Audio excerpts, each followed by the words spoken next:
నమస్కారం, అశోక్ టీవీకి స్వాగతం. రాష్ట్ర ముఖ్యమంత్రి నారా చంద్రబాబు నాయుడు ఆలోచనల మేరకు వెంకటగిరి శాసనసభ్యులు కురుగొండ్ల రామకృష్ణ సూచనలతో కూటమి ప్రభుత్వం ఏడాది పాలన పూర్తి చేసుకున్న సందర్భంగా సుపరిపాలనలో తొలి అడుగు కార్యక్రమాన్ని రాపూరు మండలంలోని ఆదురుపల్లి తొమై పంచాయతీలో రాపూరు మండల పార్టీ అధ్యక్షుడు దందోలు వెంకటేశ్వర రెడ్డి, తిరుపతి పార్లమెంటు వాణిజ్య విభాగ ప్రధాన కార్యదర్శి ప్రసాద్ నాయుడు, తిరుపతి పార్లమెంట్ అధికార ప్రతినిధి నువ్వుల శివరామకృష్ణ ఆధ్వర్యంలో నిర్వహించారు.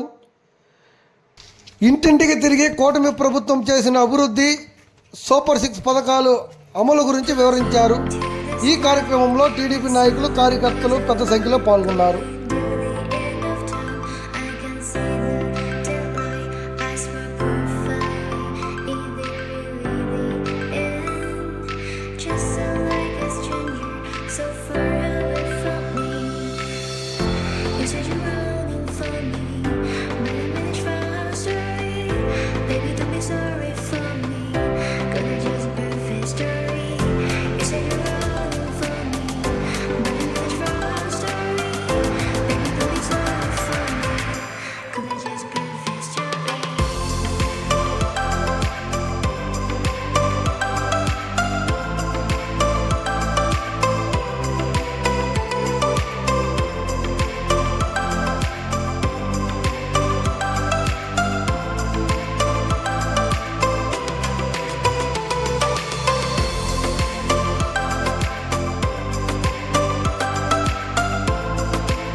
యువత ఇంతమంది చదువుకొని ఉన్నారు, వీళ్ళందరికీ కూడా మనం సరైన న్యాయం చేయాలనే తపన చెందే వ్యక్తి చంద్రబాబు నాయుడు గారు. ఈ గోకులం సెట్లు పశువులకి ప్రతి గ్రామానికి ఇస్తున్నాం.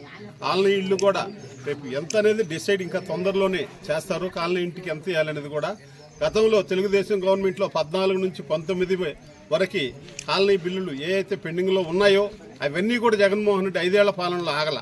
ఇప్పుడు జగన్మోహన్ రెడ్డి పాలనలో 19 నుంచి 24 వరకు కూడా ఆగినాటి కూడా అవి కూడా ఇస్తామన్నాడు. అవి కూడా ఇంచుమించు చాలా ఇళ్లకు కూడా మొన్న ముందే పడ్డాయి. వాళ్ళకు కూడా రెడీ చేసి డబ్బులు కూడా ఇచ్చారు. అంటే ఒక పార్టీ ఒక ఇది అనేది లేకుండా పేదవాళ్ళందరినీ కూడా సమానంగా చూడాలనే ఆలోచనతో చంద్రబాబు నాయుడు గారు చేస్తున్నారు.